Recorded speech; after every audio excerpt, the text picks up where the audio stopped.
Hello दोस्तों, कैसे आप सब। स्वागत है आपका आपके ही यूट्यूब चैनल पर। और दोस्तों, आज फिर हम लेकर आए हैं पॉलिटिक की एक नई सीरीज में अपना अगला टॉपिक। और आज का जो टॉपिक है वो डीपीएसपी है, मतलब राज्य के नीति निर्देशक तत्व। तो दोस्तों, ये भी बहुत ही महत्वपूर्ण टॉपिक है। यहाँ से भी प्रश्न हर वर्ष हर परीक्षा में बनते हैं। तो दोस्तों, ये मोस्ट इम्पोर्टेंट टॉपिक है। और यहाँ हम इसके पहले भाग में 20% लेकर आए हैं, जो टॉप 20 क्वेश्चन हैं। तो दोस्तों, हम एक बार थोड़ा जान लें कि राज्य के नीति निर्देशक तत्व का क्या काम है। ठीक है दोस्तों, देखिए, जो राज्य के नीति निर्देशक तत्व हैं वे संविधान की प्रस्तावना में भी, जैसे सामाजिक, आर्थिक, राजनीतिक 3 प्रकार के न्याय हैं और स्वतंत्रता, समानता और बंधुताओं की भावना पर आधारित है।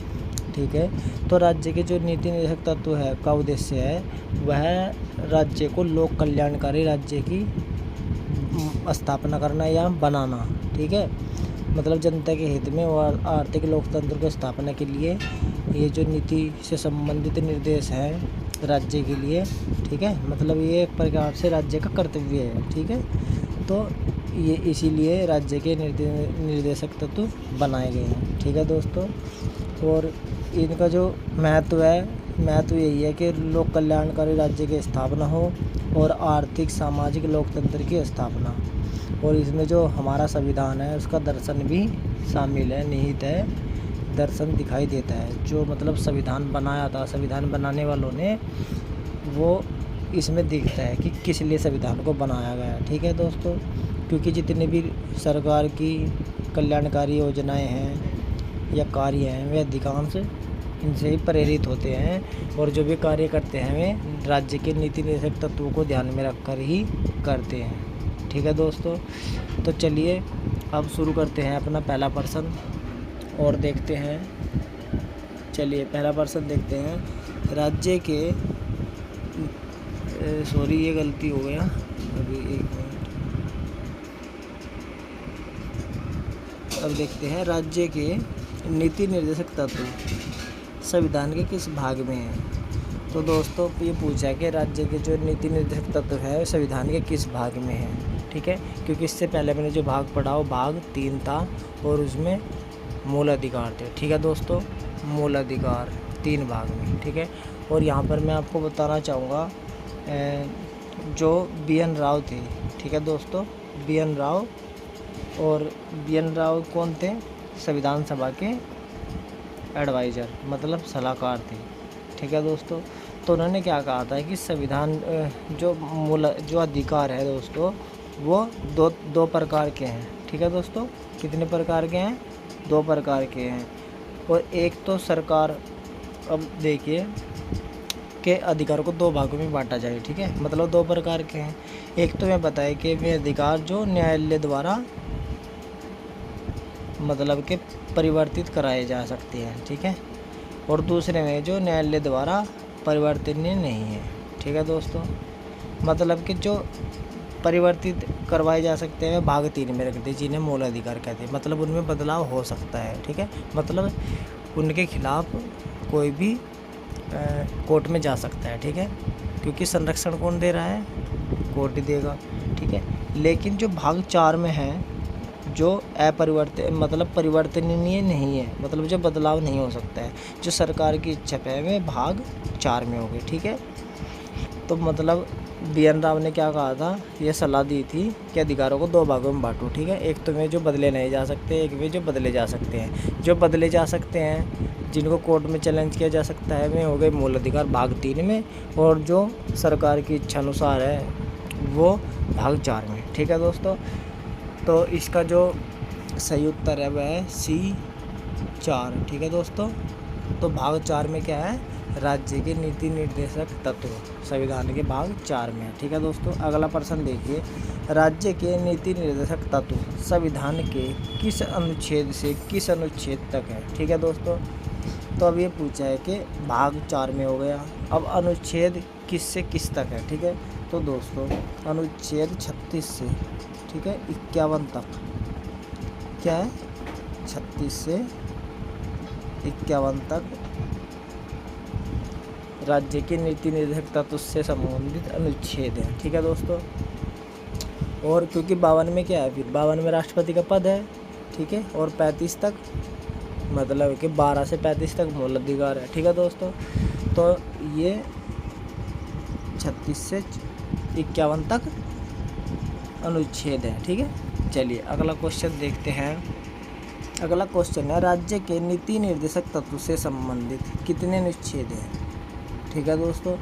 तो राज्य के नीति निर्देशक तत्व से संबंधित कितने अनुच्छेद है, ये इसलिए डाला गया है क्योंकि ये कई बार पर्सन इस तरीके से माइंड को चेक करने के लिए, कागज तक चेक करने के लिए पूछ लेते हैं। ठीक है। तो दोस्तों 51 तक है, 51 तक है। ठीक है। और 35 तक है मूल अधिकार। ठीक है। 35 ठीक है दोस्तों। अब हम घटाएंगे, 11 में से 5 गए बचे 6। ठीक है। 11 में से 5 गए बचे 6। अब यहाँ 4 है, 4 में से 3 गए बचा 1। ठीक है दोस्तों। तो कितना आ गया, 16। तो हमारे कितने अनुच्छेद हैं, टोटल 16 अनुच्छेद है। ठीक है दोस्तों।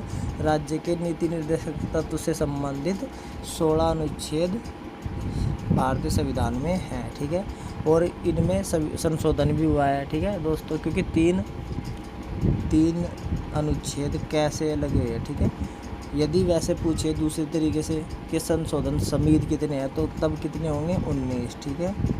तब होंगे 19, लेकिन वैसे कितने हैं संख्या में, 16। ठीक है। चलिए आगे देखते हैं दोस्तों। और आप यहाँ पर घटा भी सीख गए हैं। राज्य के नीति निर्देशक तत्व, राज्य के नीति निर्देशक तत्व के संबंध में राज्य की परिभाषा किस अनुच्छेद में है। ठीक है दोस्तों। अब देखिए पूछा है कि राज्य की परिभाषा किस अनुच्छेद में है, और वो भी डीपीएसपी के संबंध में। ठीक है दोस्तों। क्योंकि हमने पहले पढ़ा था कि 12 अनुच्छेद 12 में राज्य की परिभाषा है, और वो किस संबंध में थी, वो थी मूल अधिकार के संबंध में। ठीक है दोस्तों। और यहाँ पर पूछा है राज्य के नीति निर्देशक तत्व के संबंध में। तो दोस्तों पहले भी बताया था जब हमने मूल अधिकार पढ़े थे, तो ये है 36 में। ठीक है दोस्तों। अनुच्छेद 36 में राज्य की परिभाषा है, और इसमें ये लिखा है कि राज्य का मतलब वही है जो अनुच्छेद 12 में लिखा गया है। ठीक है दोस्तों। चलिए अगला क्वेश्चन देखते हैं। अगला क्वेश्चन है, राज्य के नीति निर्देशक तत्व किस देश से लिए गए। ठीक है। मतलब स्रोत कौन सा है, किस देश से आवर्तित है, किस देश से लिए गए, किस देश का स्रोत लिया गया है। ठीक है दोस्तों। ये किस देश से प्रेरित है, तो दोस्तों यह है आयरलैंड से। ठीक है।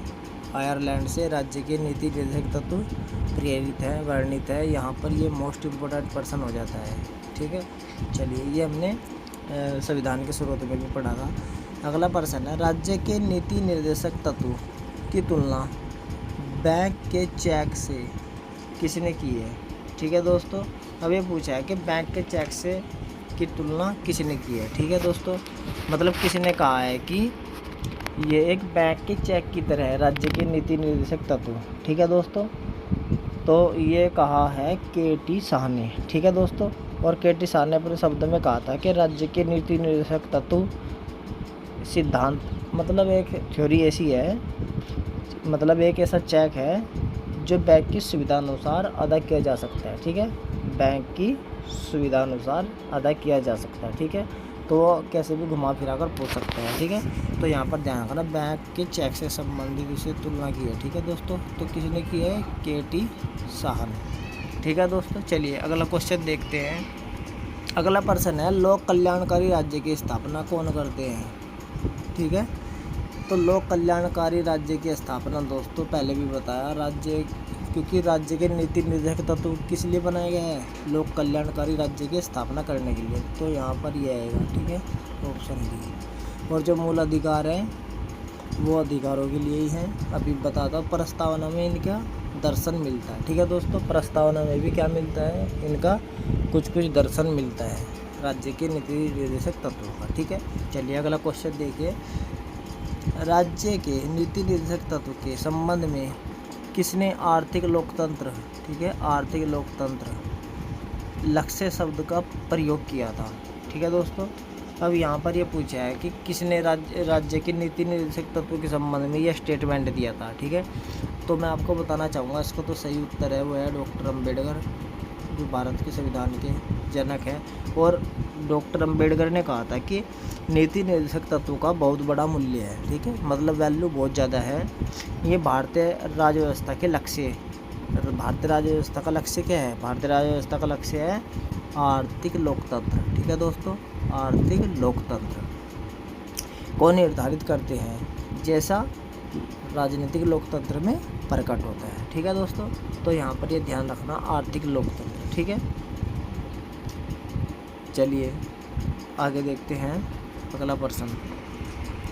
अगला प्रश्न है ग्राम पंचायत से संबंधित कौन सा अनुच्छेद है, ठीक है दोस्तों।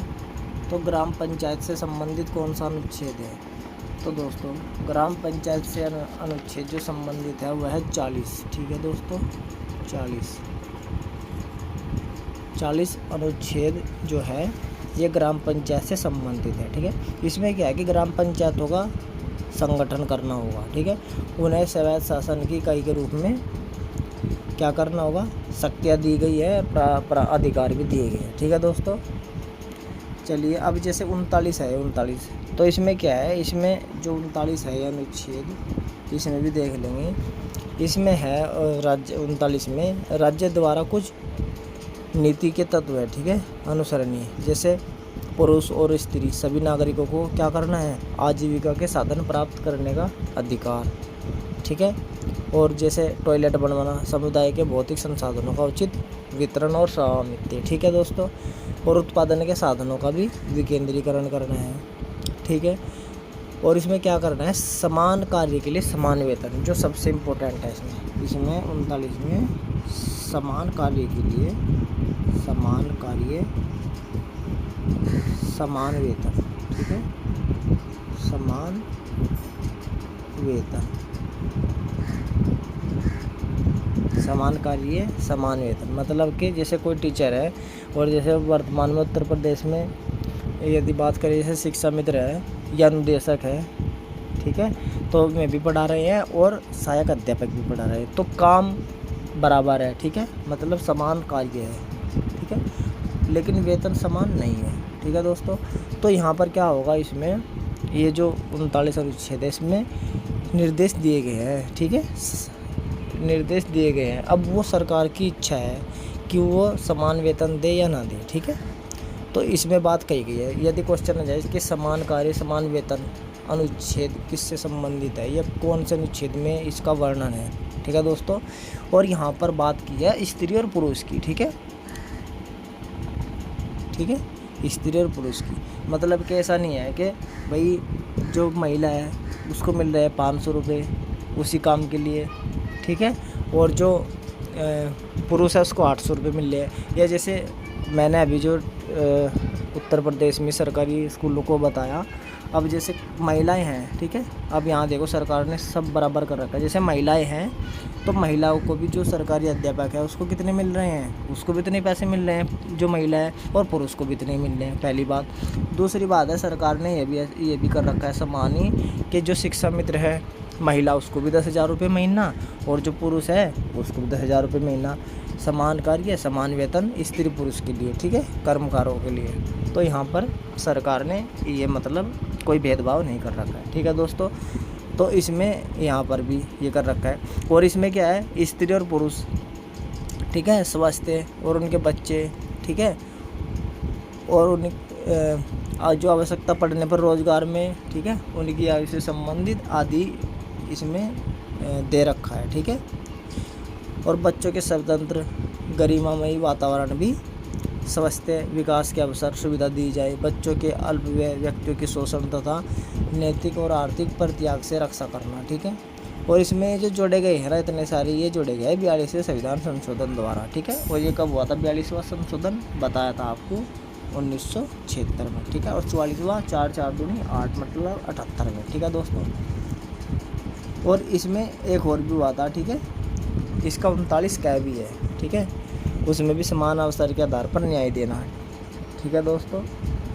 चलिए अगला देखते हैं 38 में मैंने बताया ही था पहले भी, लोक कल्याणकारी राज्य की अवधारणा इसमें प्रकट होती है, ठीक है दोस्तों। और जो अनुच्छेद 37 है, 37 में क्या है, जो राज्य के नीति निषेध तत्वों को न्यायालय द्वारा क्या हो सकता है, बदला नहीं जा सकता है। परिवर्तन न होते भी देश के शासन में मूलभूत माना गया है। ठीक है, विधि बनाने में इन सिद्धांतों को लागू करना राज्य का कर्तव्य होगा। ठीक है दोस्तों, मतलब इसमें क्या कर रखा है, इसमें बनाने के लिए, ठीक है, इसमें जो है ना न्यायालय द्वारा परिवर्तित नहीं हो सकते हैं, लेकिन एक तरह से क्या है, जब में बनाएंगे विधि, ठीक है, जब में इससे कोई भी कानून बनाएंगे तो क्या होगा, वो इसी के थ्रू, कोई भी कानून होगा इसी के थ्रू ही बनेगा। ठीक है दोस्तों, किसके, 37 के थ्रू। ठीक है, और उसमें क्या होगा, सिद्धांतों के जो मतलब विधि है उसे सिद्धांतों के लागू करना होगा, राज्य का कर्तव्य है। ठीक है, क्योंकि संविधान को देखकर ही इसको बनाया जाएगा। ठीक है, तो दोस्तों इसमें यही है। और 38 मैंने बता ही दिया। ठीक है, इसमें लोक कल्याणकारी राज्य की स्थापना करने से संबंधित है। ठीक है, चलिए अब हम देखते हैं अगला प्रश्न, सहकारी समितियों से संबंधित कौन सा अनुच्छेद है। तो दोस्तों सहकारी समितियों से संबंधित अनुच्छेद 43 ए है। ठीक है दोस्तों, 43, सॉरी यहाँ पर ही गलती है, 43 है।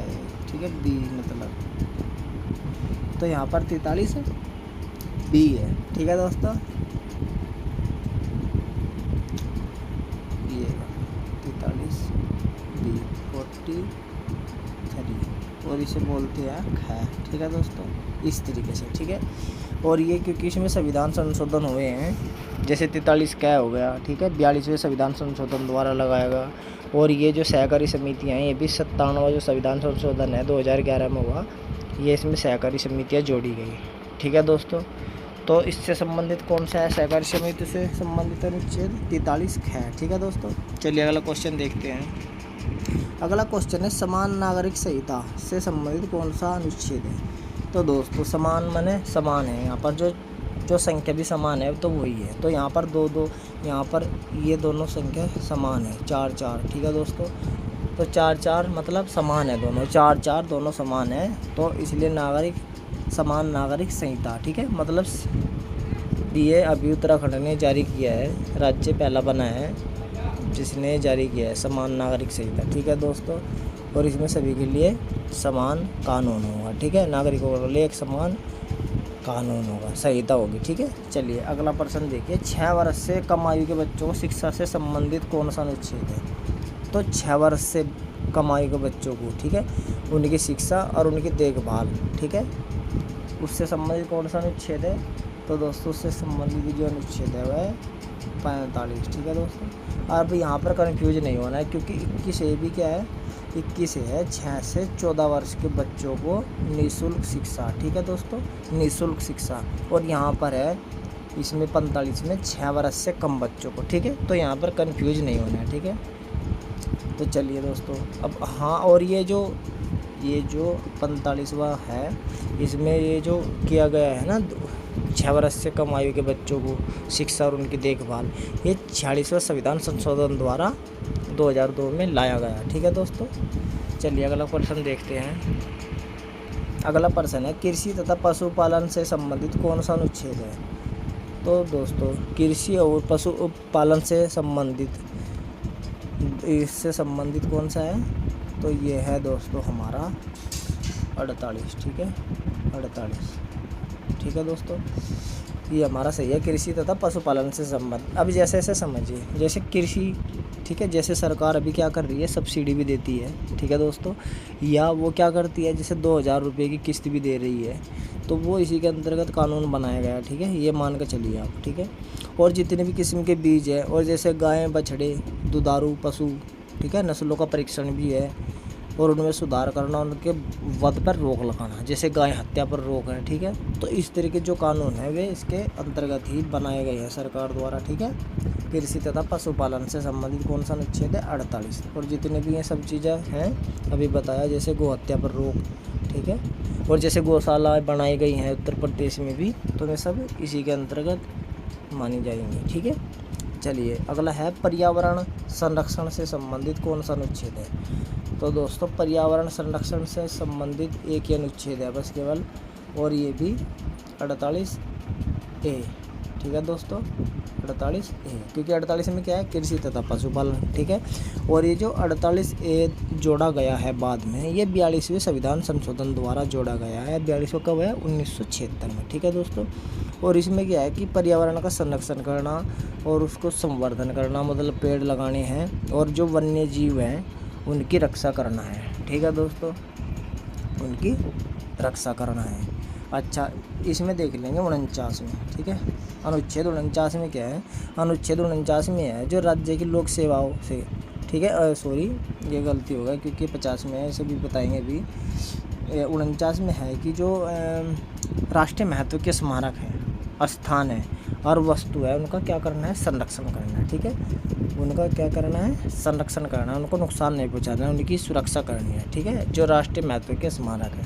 ठीक है, जितने भी राष्ट्रीय महत्व के, जैसे राष्ट्रपति भवन हो गया, जैसे संसद हो गई, या और भी बहुत सारे हैं जिसे राष्ट्रीय महत्व का संरक्षण प्राप्त है। ठीक है दोस्तों, तो और स्थानों को, ठीक है, जो भी सरकारी वह स्थान है, ठीक है, उनका संरक्षण करना है। ठीक है दोस्तों, और ये 50 में क्या है कि राज्य की जो लोक सेवाएं, ठीक है, इसमें कार्यपालिका और न्यायपालिका को अलग अलग करना है। मतलब कार्यपालिका का अपना अलग काम है, न्यायपालिका का अलग काम है, उनको पृथक्करण के संबंध में है। ठीक है दोस्तों, चलिए अगला प्रश्न देखते हैं। अगला प्रश्न है, कार्यपालिका तथा न्यायपालिका का पृथक्करण से संबंधित कौन सा अनुच्छेद है। तो अभी हमने बताया, अब यहाँ पर 50-50 हो जाएगा, 50-50, 50 बराबर 50। ठीक है, 50 बराबर मतलब कार्यपालिका भी 50 और न्यायपालिका 50, क्योंकि ये पृथक्करण है तो 50-50 हो जाएगा, तो ये है 50 में। ठीक है, तो दोस्तों ऐसे याद कर लेंगे 50-50, तो ये 50 में है। ठीक है, 50 में है, आधा आधा हो जाएगा दोनों का। ठीक है, तो कार्यपालिका और न्यायपालिका का पृथक्करण से संबंधित अनुच्छेद 50 है। ठीक है दोस्तों, चलिए अगला देखते हैं। अगला प्रश्न है, अनुसूचित जाति तथा अनुसूचित जनजाति से संबंधित कौन सा अनुच्छेद है। ठीक है दोस्तों, तो अनुसूचित जाति और जनजाति से जो संबंधित अनुच्छेद है वो 46 है दोस्तों। ठीक है, 46, और उसमें क्या है, उसमें है जो अनुसूचित जाति हैं और जनजाति है या कोई भी अन्य दुर्लभ वर्गों के शिक्षा और अर्थ संबंधितों की अभिवृद्धि या सामाजिक न्याय सुनिश्चित करना है। ठीक है, चलिए अगला प्रश्न देखते हैं दोस्तों। अगला प्रश्न है, लोक कल्याणकारी राज्य की अवधारणा से संबंधित कौन सा अनुच्छेद। तो पहले भी बताया, तो देखो यहाँ पर ट्रिक भी है, 38 है, कल्याण, अड़, कल्याण, कल्याण, तो अड़, कल्याण, अण ना अण, तो यहाँ पर 38 में भी अणहरा, अण, 38 में अण।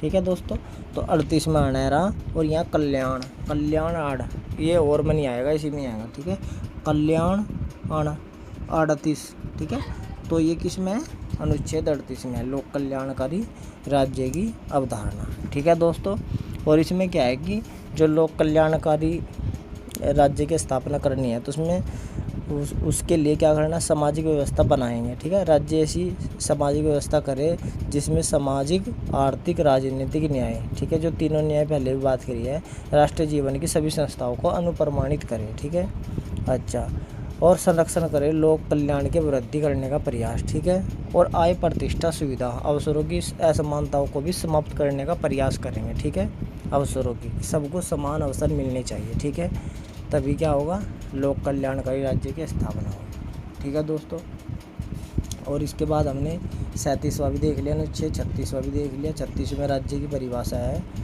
ठीक है, और इसमें क्या है, नीति निर्देशक तत्वों के संदर्भ में राज्य की परिभाषा ही है, ये तो होगा। और ये जो 35 है, ये 35 मूल अधिकार का है। ठीक है, अब इसके बाद हम अगला प्रश्न देखेंगे, अनुच्छेद 39A, 43A तथा 48A को किस संविधान संशोधन द्वारा शामिल किया गया।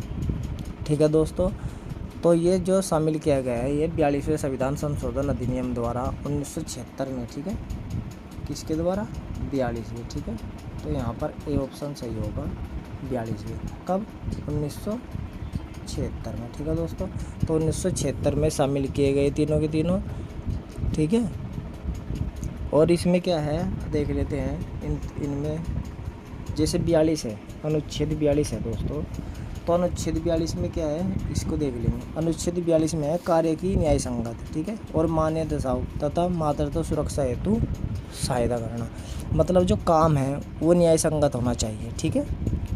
मतलब जैसा काम है पसंद, एक है मानवीय दशा, मानव की दशा, मतलब किसी को काम पसंद है कैसा और उसे दूसरा काम मिल रहा है, ठीक है, और अच्छी जगह काम मिलना चाहिए, ठीक है। और जो मातृत्व सुरक्षा है, ठीक है, मातृत्व मतलब जो महिला प्रेग्नेंट वगैरह उससे संबंधित की उसे सुरक्षा, जो टीके वगैरह लगने हैं, ऐसे कंडीशन की बात कही गई है, ठीक है दोस्तों। इससे पहले एक अनुच्छेद आता है 41, ठीक है दोस्तों, 41। उसमें क्या होता है 41 में, 41 में, क्योंकि वो आया नहीं है इसमें अब तक भी, तो उसके बारे में बता देता हूँ।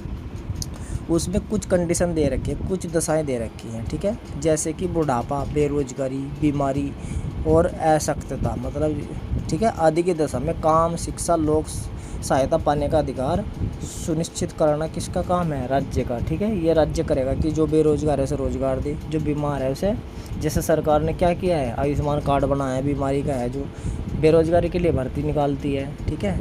अच्छा, और बुढ़ापा है उन्हें पेंशन देती है सरकार, ठीक है। और जैसे कोई अशक्त है, जैसे कोई चल नहीं सकता, किसी को सहारा है तो उसे व्हील चेयर देती है, ठीक है, तो किसी को आर्थिक सहायता दे। तो इस तरह के जो प्रावधान हैं कहाँ हैं, जैसे बेरोजगारी से संबंधित आ जाए, बीमारी से संबंधित आए, तो ये 41 में अनुच्छेद 41 में, ठीक है दोस्तों। और हमारे पास कौन सा बचा है? 46 को हमने बता ही दिया है, SC ST थे ये है हमारा 44वां समान नागरिक संहिता, और ये हमने बता ही दिया। 50-50 किस में है? 50-50 न्यायपालिका, 50 कार्यपालिका, दोनों अलग अलग, ठीक है, ये ऐसे ध्यान रखेंगे। चलिए अगला प्रश्न देखते हैं दोस्तों। और हाँ, एक बार इनमें भी देख ले, ये जैसे ये जो तीनों हैं ऊपर 39 ही, ठीक है दोस्तों, 39A में क्या है? 39A में ये है कि जो समान अवसर के आधार पर न्याय देना, ठीक है, और निःशुल्क कानूनी सहायता प्रदान करना, ठीक है, और गरीबों को अन्याय का शिकार ना होना पड़े, ठीक है, इससे संबंधित है। और ये जो जोड़ा गया है 42वें संविधान संशोधन अधिनियम द्वारा 1976 में, ये भी जोड़ा गया है, ठीक है दोस्तों। तो ध्यान रखेंगे, ये जो है 39 ये वाला, इसकी बात चल रही है, ठीक है। ये कब जोड़ा गया? 42वें, ठीक है, ये इसमें है, ये अभी बताया हमने, ठीक है, ये जोड़ा गया है। इसमें क्या है? समान अवसर के आधार पर न्याय देना, ठीक है, ये ध्यान रखना। और गरीब को क्या नहीं हो, गरीब को अन्याय का शिकार ना होना पड़े, ठीक है, और कानूनी सहायता भी उपलब्ध कराना है। ये 3 चीज़ें इसमें ध्यान रखेंगे 39A में, ठीक है। इसके बाद है 43A। 43A में क्या है कि उद्योगों के प्रबंधन में मजदूरों की जो भागीदारी है उसको विधान बनाना, ठीक है। जैसे कोई उद्योग है, मैनेजमेंट, मजदूरों की जो भागीदारी है उससे क्या बनाना है, उसमें कानून बनाना है उसका, ठीक है। और ये इससे हमने बता ही दिया था 48A, ये पर्यावरण से संबंधित है, ठीक है दोस्तों। चलिए अगला प्रश्न देखते हैं। अगला प्रश्न है अनुच्छेद 43 ख में सहकारी समिति शब्द कब जोड़ा गया? ठीक है दोस्तों, ये हमने पहले भी बताया था। तो दोस्तों ये जोड़ा गया था 97वां संविधान संशोधन 2011 में हुआ था, इसके थ्रू जोड़ा गया था, ठीक है दोस्तों, सहकारी समितियों का उन्नयन, ठीक है। चलिए अगला प्रश्न देखते हैं, और जो अंतिम प्रश्न है सीरीज का 20वां। 6 वर्ष की आयु पूर्ण न कर ले शिक्षा प्रदान करने के लिए प्रयास करेगा, ठीक है, कि 6 वर्ष की आयु पूर्ण न कर ले, मतलब तब तक शिक्षा प्रदान करने के लिए प्रयास करेगा। यह किस संविधान संशोधन द्वारा शामिल किया गया है? ठीक है दोस्तों, तो ये किस संविधान संशोधन द्वारा शामिल किया गया है? तो ये 86वें संविधान संशोधन द्वारा शामिल किया गया है दोस्तों, और ये कब हुआ था? 2002 में, ठीक है। और इसमें क्या है, जैसे आंगनवाड़ी के बच्चे हैं, ठीक है दोस्तों, क्योंकि वे 6 वर्ष से कम की है, क्योंकि 6 वर्ष के बच्चे का क्या होता है, प्राइमरी स्कूल में एडमिशन होता है। तो यहाँ पर 6 वर्ष की आयु पूर्ण न कर ले तब तक उसकी शिक्षा को देने का काम कौन करेगा? राज्य करेगा। तो यह बात 2002 में लिखी गई, ठीक है। अब जैसे आंगनवाड़ी है में क्या है, ये इसी के थ्रू है, ठीक है दोस्तों, आंगनवाड़ी, ठीक है, आंगनवाड़ी, या और भी बहुत सारे हैं जो प्राइवेट को स्कूलों में चलते हैं, ठीक है दोस्तों। तो आंगनवाड़ी संबंधित जितने भी काम है, जैसे उनको बच्चों को पढ़ाने के लिए प्रेरित करना, उनको सत्तू या तो मतलब कि बहुत सारी चीज़ें मिलती हैं आज के समय में, जैसे दाल हो गई, घी, तेल, ये ऐसी चीज़ें भी मिलती हैं, टॉफ़ी वगैरह, ठीक है, खिलौने भी मिलते हैं। तो ये सब किसके अंतर्गत है? ये 86वें संविधान संशोधन हुआ था। और ये जो अनुच्छेद है दोस्तों, ये अनुच्छेद है हमारा, हमने पहले भी पढ़ा है 45, ठीक है। ये 45 में है कि 6 वर्ष से कम आयु के बच्चों को शिक्षा और उनकी देखभाल करेगा कौन? राज्य। ये राज्य का काम है, ठीक है दोस्तों। अब देखभाल भी करता है भाई, टीके भी लगते हैं समय समय पर, उन्हें दवाई, उनका माप तोल होती है, वज़न की माप होती है, तो बहुत सारी शरीर से संबंधित भी देखभाल, वैसे भी देखभाल होती है, ठीक है। और जो आशाएं हैं जैसे, ठीक है, ये भी इसी काम के लिए लगाई हैं। आंगनवाड़ी जो केंद्र हैं ये भी इसी के लिए, पुष्टाहार, तो सब इसी के लिए, ठीक है दोस्तों। तो दोस्तों ये था आज की हमारी सीरीज़ का पहला, मतलब जो हमारी सीरीज़ चल रही है संविधान की, पॉलिटी की, ये इसका जो था राज्य के नीति निर्देशक तत्व का पार्ट 1, ठीक है। इसके बाद हम और देख लेंगे जो प्रश्न बचेंगे महत्वपूर्ण है, ठीक है दोस्तों। तो आज सीरीज इसमें इतना ही, फिर मिलेंगे, तब तक के लिए धन्यवाद।